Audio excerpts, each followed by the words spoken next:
YouTube မှာကျွန်တော်တို့ရုပ်ရှင်ဇာတ်ကားတွေပေါ့နော်အင်္ဂလိပ်ရုပ်ရှင်ဇာတ်ကားတွေကြည့်တဲ့အခါမှာမြန်မာစာတန်းထိုးမပါလို့စိတ်ညစ်နေပြီလား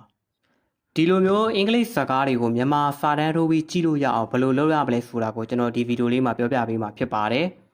အရင်ကကျွန်တော်တို့ဖုန်းထဲမှာပါတဲ့ Chrome လေးကိုဝင်လိုက်ပါဗျ Chrome လေးကိုရောက်ပြီဆိုလို့ရှိရင်ဝင်ချင်းမှာလည်းမြင်နေရမယ့် YouTube ဆိုတာရှိပါတယ်တကယ်လို့ YouTube ကိုရှာမတွေ့ဘူးဆိုလို့ရှိရင်လည်းဒီနာမည်ရိုက်ရှာတဲ့နေရာမှာ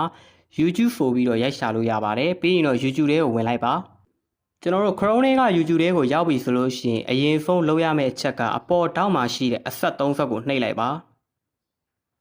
ပြီးရင်တော့အောက်ကိုဆွဲချလိုက်ဒီမှာ desktop site ဆိုတာလေးကိုရှိပါတယ်အဲ့ဒါလေးကိုအမှန်ချစ်မချစ်ကသေးဘူးဆိုလို့ရှိရင် desktop site လေးကိုအမှန်ချစ်ပေးလိုက်ပါပြီးရင်တော့ဒါ desktop site ဒီလိုပုံစံလေးဖြစ်သွားလိမ့်မယ်ဒါလို့ရှိရင်ကျွန်တော်တို့အရင်ဆုံးရုပ်ရှင်ဇာတ်ကားပေါ့နော်အင်္ဂလိပ်ရုပ်ရှင်ဇာတ်ကားတကားကိုကျွန်တော်တို့ရိုက်ရှာလိုက်မယ်အပေါ်ဘုံကဒီနာမည်ရိုက်ရှာတဲ့ search bar လေးမှာကျွန်တော်တို့ရိုက်ရှာလိုက်မယ်ကိုကြည့်မဲ့အင်္ဂလိပ် movie ဇာတ်ကားကိုနှိပ်လိုက်ပါကျွန်တော်တို့ရုပ်ရှင်ဇာတ်ကားတွေရောက်သွားပြီဆိုတဲ့အခါမှာအရင်ကအောက်ကနေပြီးတော့စာတန်းထိုးဖို့အတွက်ကိုအရင်လုပ်ရပါမယ်စာတန်းထိုးဖို့အတွက်ဆိုလို့ရှိရင်အရင်ကဗီဒီယိုလေးကိုတစ်ချက်နှိပ်လိုက်အောက်မှာမြင်နေရတဲ့ CC ဆိုတဲ့ခလုတ်လေးကိုနှိပ်လိုက်ပါ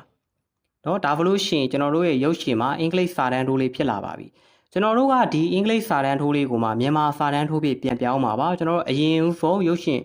ဇာတ်ကားလေးကိုနှိပ်လိုက်ပါအဲ့ဒီမှာမြင်နေရတဲ့ CC ဘေးနားက setting ဖူတာလေးကိုနှိပ်လိုက်ပါ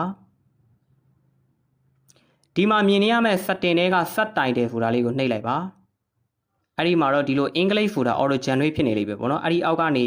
auto translate ဖူတာလေးကိုနှိပ်အဲ့ဒီမှာတော့ကျွန်တော်တို့ဘာသာစကားဖြစ်တဲ့ B နဲ့စတဲ့ဘာမီဖူတာလေးကိုရွေးပေးလိုက်ပါဒါလို့ရှိရင်တော့ကျွန်တော်တို့မြန်မာစာတန်းတို့ရဲ့ရုပ်ရှင်လေးကိုကြည့်လို့ရပြီပဲဖြစ်ပါတယ်ဒါကတော့ YouTube မှာကျွန်တော်တို့အင်္ဂလိပ် movie တွေကိုကြည့်တဲ့အခါမှာမြန်မာစာတန်းထိုးနဲ့ဘယ်လိုကြည့်ရမလဲဆိုတာမသိတဲ့သူတွေတဲ့ဗီဒီယိုလေးလုပ်ပေးတာဖြစ်ပါတယ်